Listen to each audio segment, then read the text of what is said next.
How do you know when you're in love? When you find someone that makes you think, yeah, I could let this person destroy me in every way and still be okay with it. The moment I knew I was in love with my husband, well, some backstory first. I'm in the military. Only dating at the time, I went home on rap after my tech training. I walked in his room one day and a book on his desk caught my eye. I'm an avid reader, so naturally. I picked it up and the title read, I Never Told Anyone. It's a book of writings by survivors of childhood sexual abuse. My heart felt like it exploded and I got really teary-eyed when he walked in and saw me holding it. All he said was, I just want to be able to understand what you went through, the trauma, without reopening that wound. It was a decision I made then and continue to make each and every day. Edit for format. I was the other man for a while. The girl I worked with was flirting pretty heavily with me and we went out. Things were going pretty well until she told me she had a boyfriend. I didn't want to be that guy, so I said we couldn't see each other. She goes on to explain how they're going to break up and he's not good to her and all this. Temptation gave in and we kept dating for a while until one day she tells me about how she had a bad night. Apparently she has this condition where it's really hard for her to poop and causes her a lot of pain.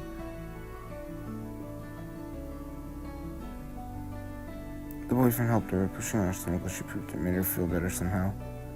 I was like, well, that boy loves you. I wouldn't do that shit. I mean, like I'd ask from the other side of the door if you need anything from the pharmacy, but I never pushed on her stomach while you pooped. All of a sudden, it got real to me that he loved her and I was an ass being the other man. TLDR, you know you're in love when you help him poop. Edit, since it's blew up, I'll answer his questions to the full PM's beginning. We're in 18, the time of all age matured since. I was under the impression that I had broken up, but I hadn't made it official. It doesn't condone my actions, but explains in a bit. The furthest it got was kissing. I ended up reaching out to a guy who I assumed beat me up.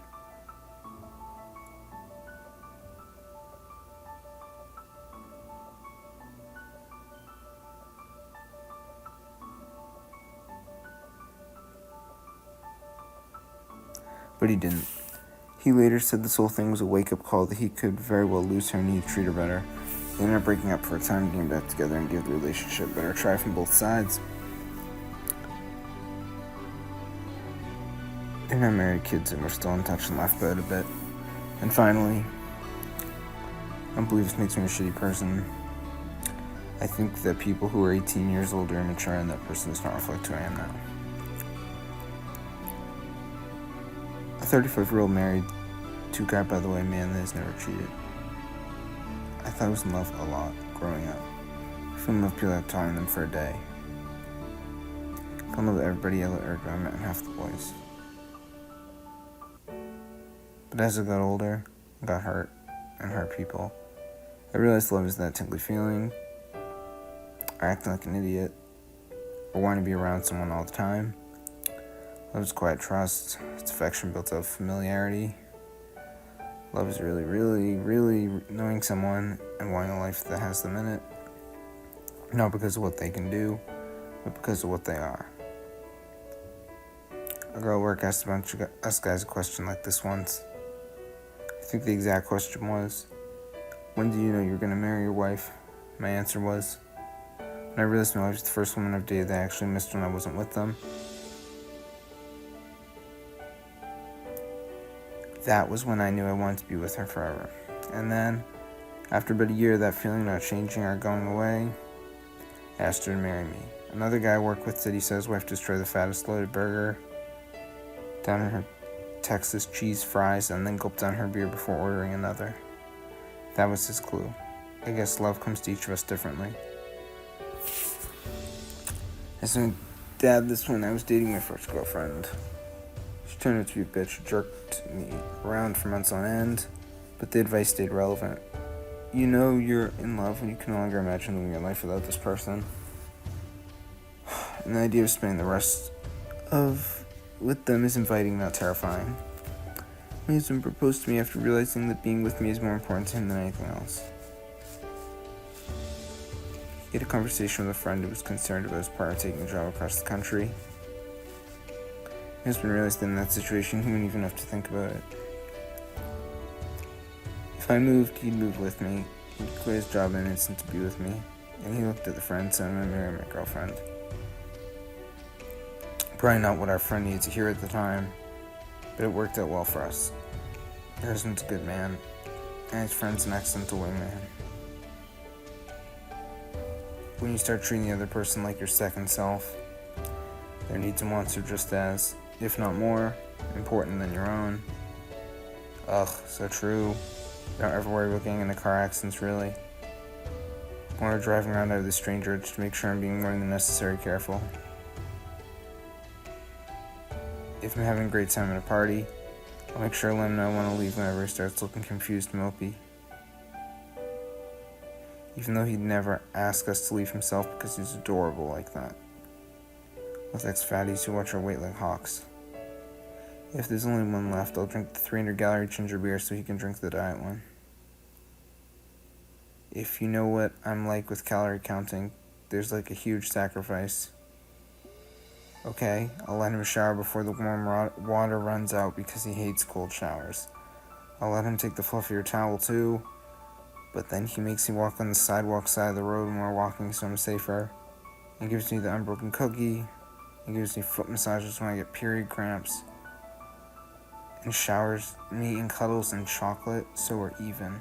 I love him. I know I'm starting to fall in love when it's not just about the person being attractive, making me happy or anything like that. But rather I couldn't stand the thought to see her afraid or in pain. Like her pain becomes mine, if that makes sense.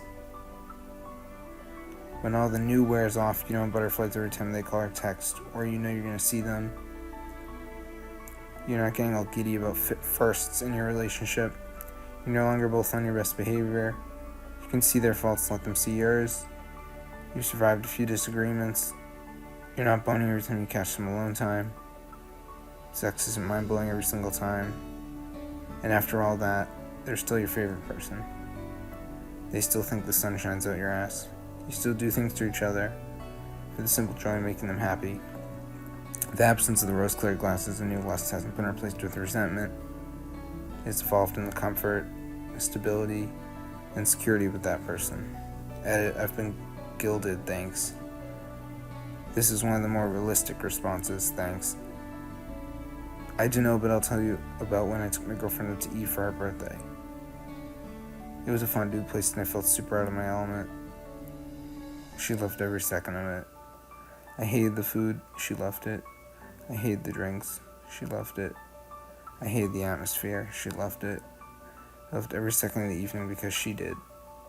I got such great joy from her experiencing her time that I had a great time too. I truly loved this woman and me being happy because she was happy showed me. If you think you are, you are. I believe there are different kinds of love and love goes through different stages. That first stage, when you can't stop thinking about the person and it takes away your appetite and makes you feel tingling and a little aroused when that memory of that one passionate kiss you shared recently. And the world looks beautiful simply because that person's in it. And you feel like you would survive on the streets with nothing as long as the person was by your side. I think that's the first stage of love. For me, I couldn't get to the next stage of love without going through that stage. After that stage, when love turns to something beautiful and simple, something you have to work at. Something you have to compromise for. But that work brings you so much pleasure because you know you're working on building something together. A lot of people don't think that first infatuation stage is really love. I don't know why. I look back on the people I was infatuated with and I can still recognize that I was in love. There's some kind of stigma over falling in love too quickly or being flippant with the word because it loses meaning or something. But I disagree. Love is the one thing you can never run out of. It's a natural, never-ending resource. Like when you have a child, your ability to love grows beyond what you thought possible, like the end scene in The Grinch. And when you have a second child, you worry that you don't have enough room to love the second child as much as the first. But then your heart grows again, you're overflowing with love. And then you realize the love you have for your children is different than the love you have for your partner. And that's different than the love you have for your parents. And it's different than the love you have for avocados or cookies and cream ice cream. Love is the one resource the world can never run out of. but it's the one resource that we're the most stingy with. Go ahead and be in love. Last point, I don't think everyone's capable of love. It's like a muscle that atrophies if you don't exercise it. So go. Their happiness is your happiness. A lot of these answers describe infatuation, love. Kind of just know you're yourself. You don't use one of those fakey boyfriend-girlfriend voices. When you're completely vulnerable, yet comfortable. I've been married 10 years this coming December. I know how I show love and how my wife shows me love. Forgiveness, respect, compromise. Love is holding her hair when she pukes. Not going to bed angry, talking and working through troubles and arguments no matter how difficult the topic. That is key to waking up happy. Not storming off in the middle of an argument, accepting you're wrong, undying respect, no matter what. You may be super mad at the other person for something entirely their fault. Never lose respect. Forgiveness, compromise, doing things the other person enjoys because they enjoy it, and doing it with a smile on your face. Taking risks together, accepting there are just some things that other people won't do. Compromise, forgiveness, respect. Love is not chemical imbalances or physiological changes in your body. It's the feeling of joy you get when doing things for the other person. Can you write my wedding vows? I swear to stand by you and hold your hair back when you puke for the rest of my life. Would you ever give the person up, let the person down, run around, desert the person, make the person cry, say goodbye to the person, tell a lie and hurt the person? If not, then you're probably no stranger to love. I was in a class in college called Human Sexuality. At one point we were talking about love versus lust versus obsession. The professor asked what the real difference between love and lust is. A bunch of different people have opinions, and we have pretty good discussion for about 15-20 minutes. It's starting to die down a bit, but before the professor can move on, there's one kid in the back who had not participated so far in the class. Just says, "You sleep in the wet spot." The professor asks him for more details. After sex, if you're in love, you sleep in the wet spot. The class pretty much unanimously agreed his was the best answer. She was my first thought in the morning and my last at night. She filled my dreams and motivated my actions. It was terrifying and exhilarating. I was not in control of my life because I'd do anything for her. But I didn't care because I got to spend it with her. I realized that all one morning as I woke and she was again the only thought in my mind. It had probably been that way for a while before I realized, but I could not tell you how long because I was lost in her. Man, I found real love for the first time in my life last year. I'll try to explain it. I knew instantly there was something special between us. Literally, the first time we went out, it was like we'd been together for 10 years. All I wanted to do was be around this person. Didn't matter what else I was doing. I simply couldn't get enough. You feel like if you could just stay with them forever, that life would be pretty great. I'm a pretty argumentative person, but in love I don't fight, because I don't care if I win. I just want things to be exactly how they are, so I don't yell and I don't get angry. I might get hurt, but never angry. It was very obvious that I was in love because the honeymoon phase of the relationship never wore off. A year later, and it's just as amazing, if not more so, than when we first started. I have no doubt that it will stay that way forever. She's just my other half. I don't want to ever date again. This is the one, and I couldn't be happier. She might not be perfect, but she's perfect for me.